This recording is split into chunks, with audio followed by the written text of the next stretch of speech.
Hello everyone!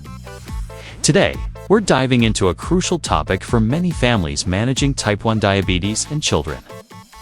It's fascinating to see how the approach has evolved over the years. We used to have this very restrictive diabetes diet, but now it's all about flexibility and collaboration. A lot has changed from the old diabetes strict diet. With advancements in fast-acting insulins and a better understanding of diabetes management, the focus has shifted from restriction to balance. Instead of saying no to certain foods, it's more about understanding how different foods affect blood sugar and planning meals accordingly. That sounds more manageable, right? How do you balance food enjoyment with blood sugar management? Before I get into that, if this is your first time visiting my channel, welcome. This channel is dedicated to providing insights and practical tips for managing health challenges while living a balanced, fulfilling life. I post weekly videos on topics like this, so if you find this helpful, be sure to hit the subscribe button and turn on notifications. Now, back to the question, how do you strike that perfect balance between enjoying food and managing blood sugar? Let's explore some practical tips that can make a real difference. Think of it like this. Meal planning becomes a team effort between the parent and the child. It's about offering a variety of nutritious foods, knowing the carbohydrate content, and timing meals and snacks regularly. For example, instead of banning sweets, you might plan for a small dessert and adjust the insulin dose accordingly. So, it's not about eliminating foods, but more about understanding and planning. A practical example of how this works in real life. Let's say it's a birthday party, and there's cake. Instead of saying no cake to your child, you can plan for it. Maybe the child has a smaller piece, and you balance it with some protein and fiber earlier in the meal to help manage the blood sugar spike. It's all about making informed choices. That makes sense, correct? It must be a relief for kids to still enjoy their favorite foods. I know a lot of you have questions, but what about the emotional aspect? How do you keep a positive mindset around food? According to experts like Aaron Scullern and Dr. Stephen Ponder, it's important to approach food with curiosity and without judgment. Food isn't good or bad, it's just different. This mindset helps children develop a healthy relationship with food and reduces feelings of guilt. It must make a big difference for the child's mental well-being. Some tips for parents who are just starting this journey. Start by involving your child in meal planning. Make it a fun activity where they get to choose from a variety of healthy options. Establish regular meal and snack times to create a routine. And don't hesitate to seek support from your child's care team to build confidence in managing their diabetes. That sounds like solid advice, right? It's all about creating a supportive environment, right? And remember, every family is different. What works for one might not work for another. The goal is to find a balanced approach that keeps your child healthy and happy while enjoying their food. I'm sure this will be incredibly helpful for many parents out there. So, let's get into some practical meal planning tips for children with type 1 diabetes.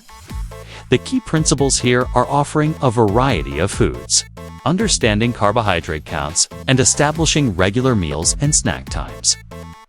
Okay, let's start with offering a variety of foods. Why is that so important?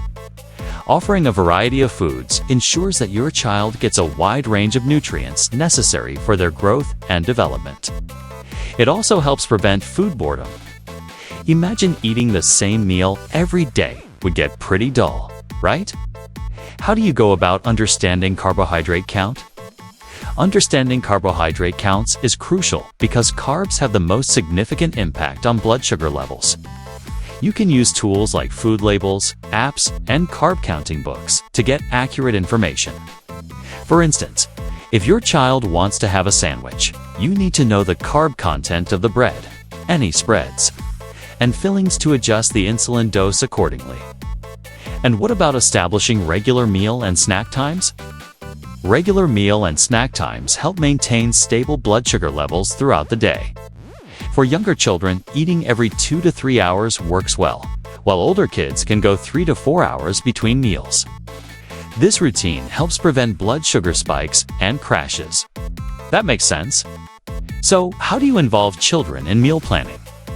Involving children in meal planning is essential for fostering a healthy relationship with food.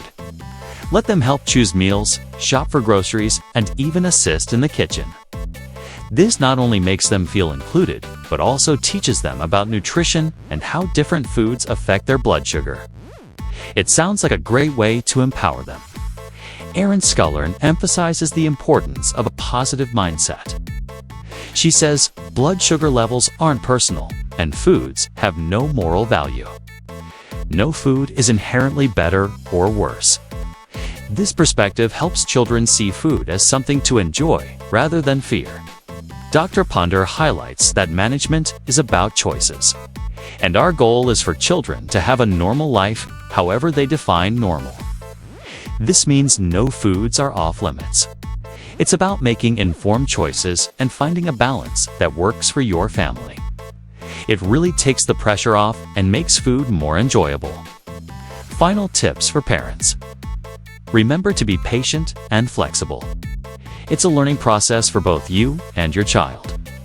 Don't hesitate to reach out to your child's care team for support and guidance.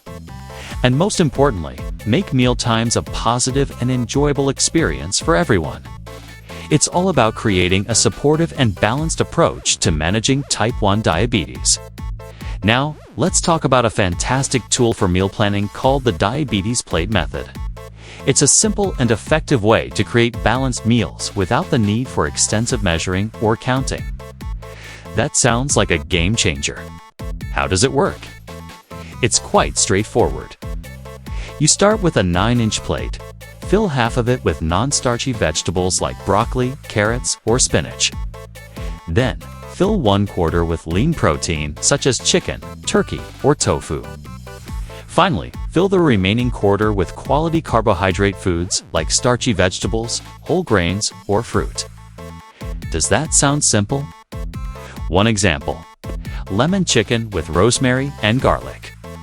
Fill half your plate with collard greens and yellow squash, and complete it with half a roasted sweet potato. Easy beef chili paired with kale, apple slaw, and a dollop of Greek yogurt. Southwest-style turkey meatloaf paired with mashed red potatoes and a green salad with orange, avocado, and onion. Benefits of using the Diabetes Plate Method: helps manage blood sugar levels by ensuring a balanced intake of carbs, proteins, and fats. Simplifies meal planning, making it easier to create nutritious meals without the stress of counting every gram of carbs. Encourages variety and portion control. Tips for parents who want to start using the Diabetes Plate Method. Start by involving your child in the process. Let them help choose the vegetables, proteins, and carbs for their plate. This not only makes them feel included, but also teaches them about balanced eating. And remember, the goal is to make mealtimes enjoyable and stress-free. The Diabetes Plate Method can really make a difference in managing type 1 diabetes. By using this method, you can create balanced, nutritious meals that help manage blood sugar levels and promote overall health. It's a simple yet powerful tool for any family dealing with type 1 diabetes. Are you a parent who has tried this method? Let us know in the comments how it works for you. I'd love to hear your experiences.